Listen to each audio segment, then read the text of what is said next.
Look around you, right now. Not casually, but with awareness. The symbols on your phone screen, the logos on your clothes, the shapes on currency, the icons you tap every single day without thinking. What if I told you none of them are random? What if these symbols are not just designs, but encoded messages, fragments of ancient knowledge hidden in plain sight? Because here's the unsettling truth. Long before language became dominant, symbols were the original language of power.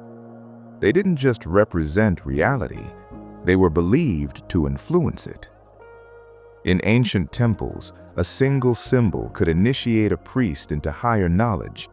In secret traditions, certain shapes were said to unlock parts of the human mind that words could never reach. And in occult philosophy, symbols are not passive.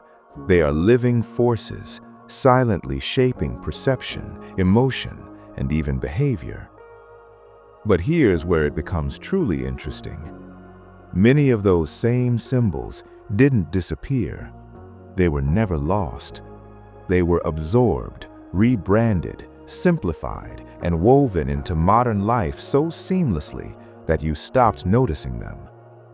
The all-seeing eye, the pyramid, the spiral, the circle, the hidden geometry in corporate logos, the gestures and signs embedded in media, architecture, even social platforms. You don't just see these symbols, you are constantly interacting with them. And whether you realize it or not, they are interacting with you.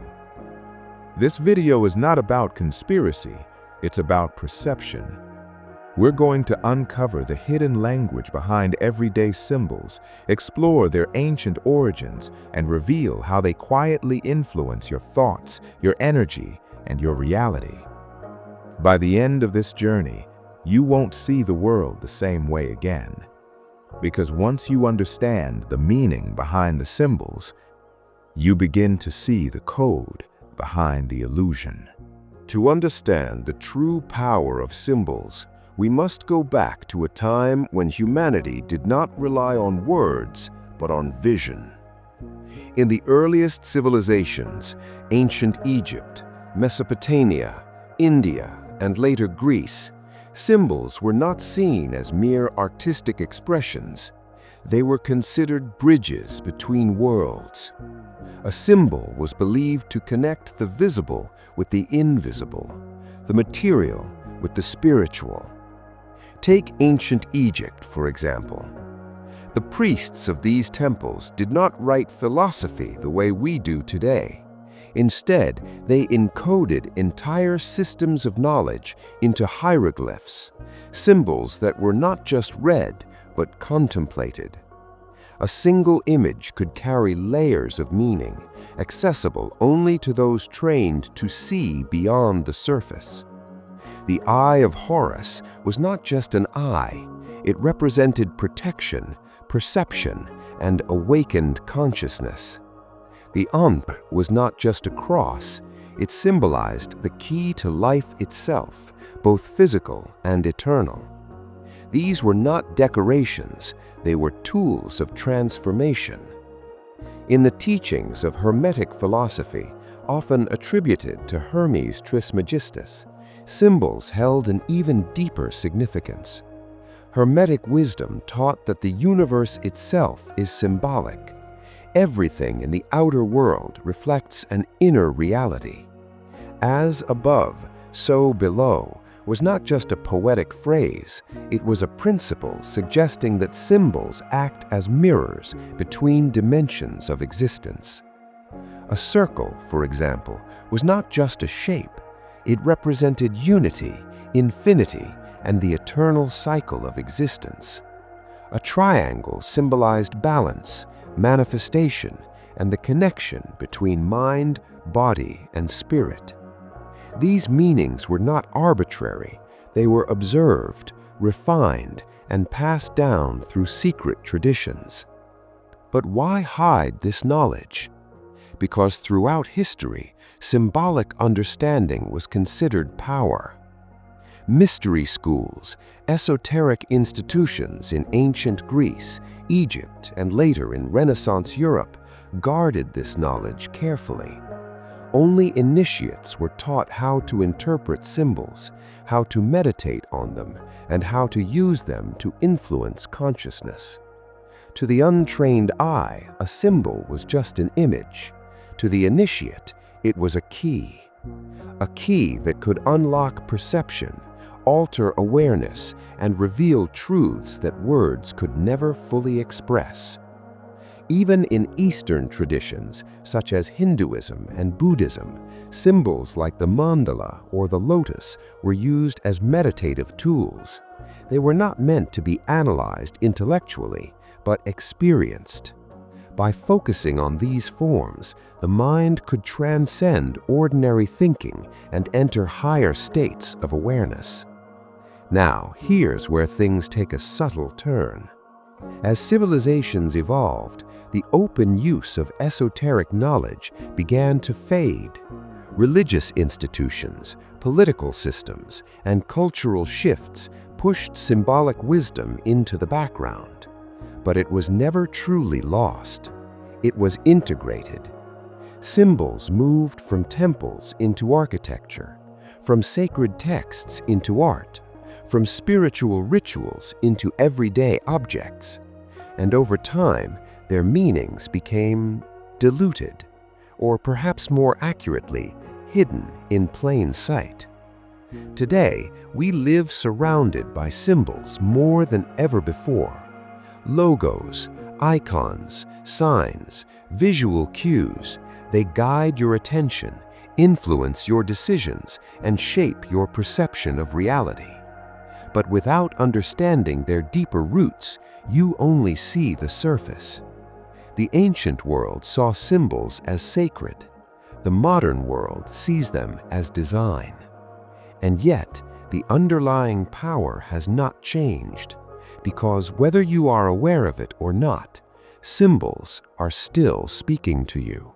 To truly understand the occult meaning behind symbols, you must first let go of a very modern assumption that symbols are just representations. In esoteric thought, a symbol is not merely something that points to an idea, it is something that can transmit it. Think of a symbol like a tuning fork. When struck, a tuning fork doesn't just make a sound, it creates a vibration that affects everything around it. In the same way, a symbol carries a kind of psychic resonance. When you look at it, even unconsciously, it begins to influence your mind, your emotions, and your perception. This is why symbols are so powerful. They bypass logic. They speak directly to the deeper layers of the mind, the part of you that existed long before language. Carl Jung, the famous psychologist, referred to these deeper layers as the collective unconscious, a shared reservoir of images and patterns inherited across humanity. According to Jung, certain symbols appear again and again across cultures, not by coincidence, but because they are embedded within the human psyche itself. The circle, the spiral, the cross, the eye. These are not just designs, they are archetypes. And archetypes don't need to be explained to be felt. For example, consider the circle. You see it everywhere, on screens, in logos, in architecture, in rituals. On the surface, it's just a simple shape. But on a deeper level, the circle represents wholeness, unity, and infinity. It has no beginning and no end. When your mind encounters a circle, even for a split second, it subtly registers a sense of completion, continuity, and harmony. Now think about how often circles are used in branding. Buttons you are meant to press, icons you are meant to trust, interfaces designed to feel smooth and intuitive. It's not accidental. The symbol is doing part of the work. Now consider the triangle. In ancient traditions, the triangle was a symbol of manifestation. It points upwards, suggesting ascension, focus, and direction. In alchemy, it represented transformation, fire rising, energy moving, something becoming more than it was. When inverted, it takes on an entirely different meaning, often associated with dissent, receptivity, or the subconscious. The same shape, but a completely different energetic message. This is where symbols become truly fascinating. They are not fixed, they are contextual. A symbol can shift its meaning based on orientation, combination, or environment. And once you begin to notice this, you realize something important. You are constantly being guided by symbols, even when you don't realize it. Take the eye symbol, often seen in media, art, and even currency. At a surface level, it represents vision. But in esoteric traditions, the eye is far more complex. It symbolizes awareness, perception beyond the physical, and the idea of seeing what is hidden. It is often associated with awakening, becoming conscious of deeper layers of reality.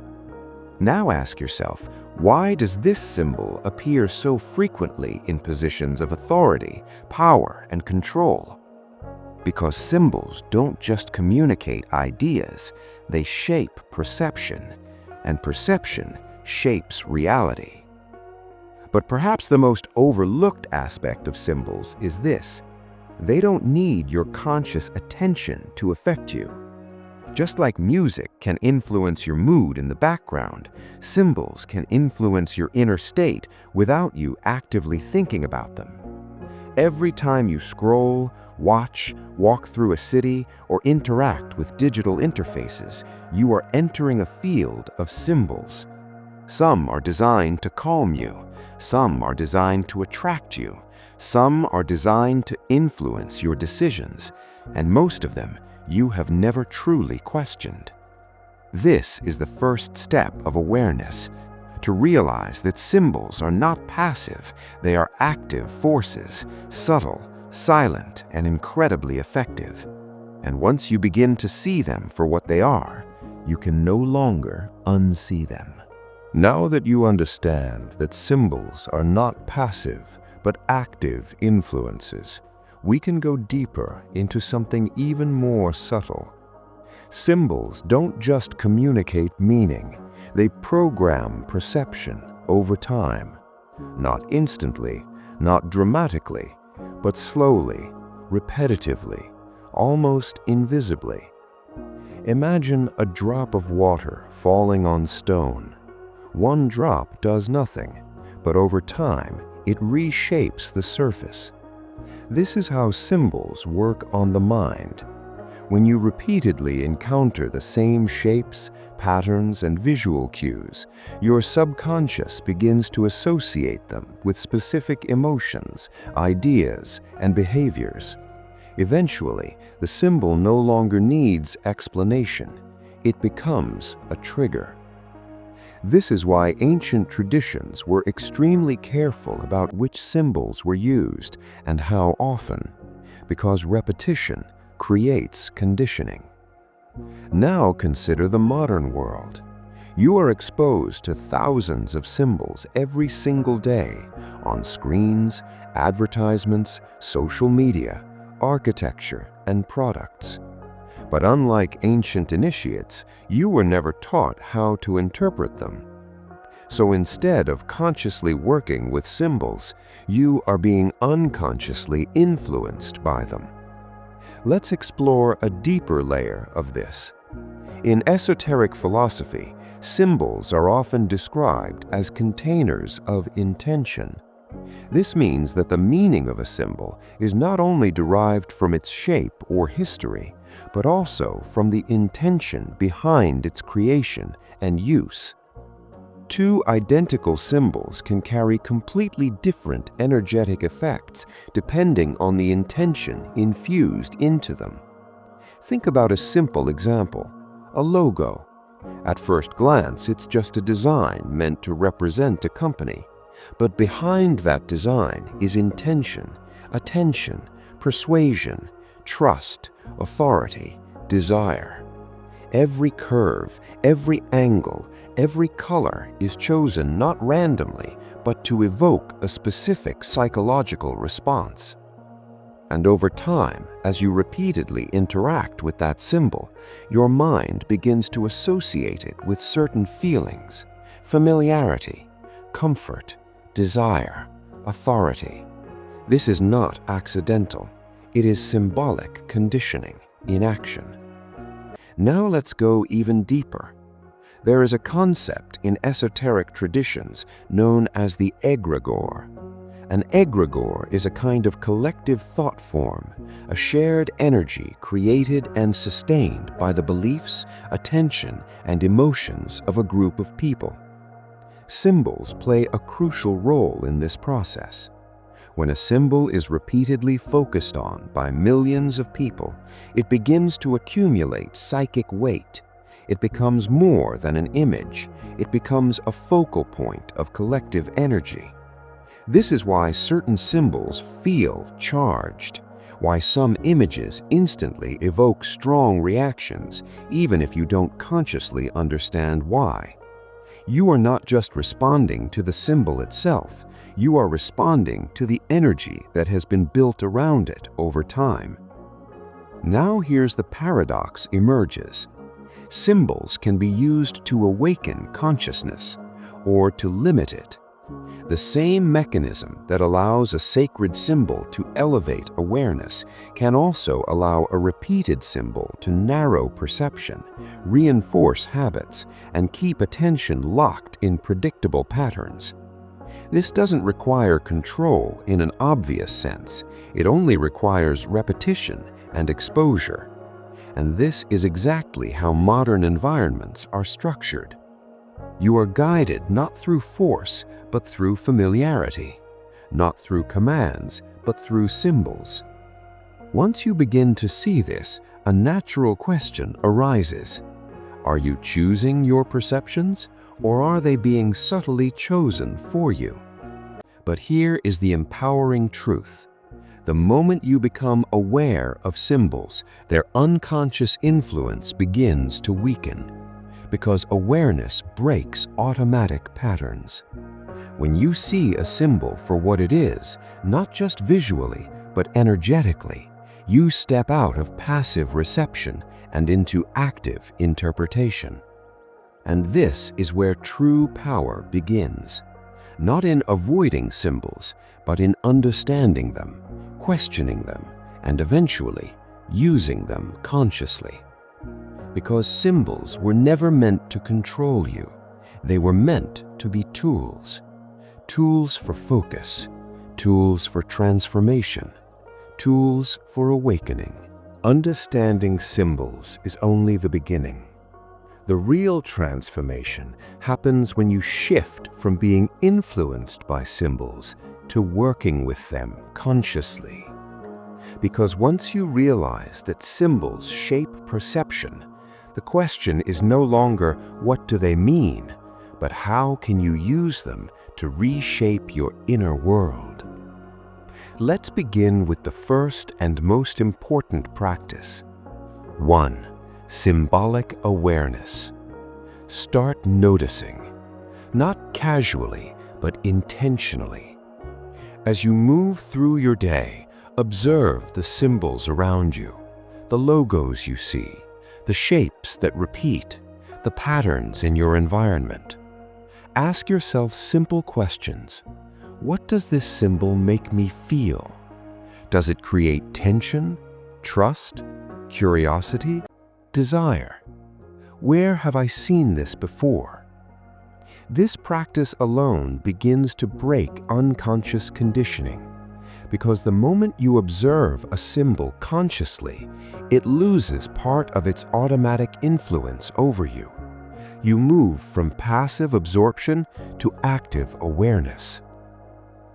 2. Reclaiming your mental space. Once you begin noticing symbols, the next step is to reduce unnecessary exposure, not out of fear, but out of clarity. Limit the constant stream of visual noise, endless scrolling, overstimulation, excessive media. Why? Because your mind needs space. When it is constantly bombarded with symbols, it cannot process them. It can only absorb them. And absorption without awareness leads to conditioning. Even a short daily period of silence, without screens, without input, begins to reset your perception.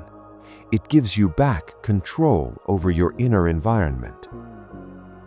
3. Choosing your symbols intentionally. Now comes the most powerful shift. Instead of letting the world choose symbols for you, you begin to choose your own.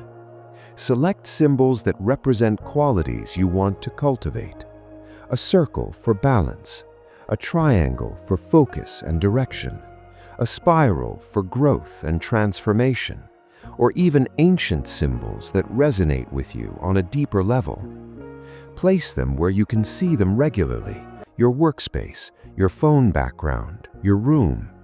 But don't just look at them, engage with them. Sit quietly, focus on the symbol. Let your mind rest on its shape. Over time, your subconscious begins to align with the meaning behind it. This is how symbols were originally used, not as decoration, but as tools for inner transformation. 4. The practice of symbolic meditation. Take this one step further. Choose a single symbol and meditate on it daily for a few minutes. As you observe it, don't analyze, experience. Let the shape guide your awareness. If it's a circle, feel the sense of wholeness. If it's a triangle, feel the sense of direction and ascent. If it's an eye, feel the presence of awareness itself. At first, it may feel subtle, but with consistency, something begins to shift. Your thoughts become quieter. Your perception becomes sharper. Your inner state becomes more intentional. This is not imagination, it is alignment. 5. Protecting your energy field. Finally, understand this. Not all symbols are neutral. Some carry confusion. Some carry distraction. Some are designed purely to capture attention and hold it. So develop a simple habit.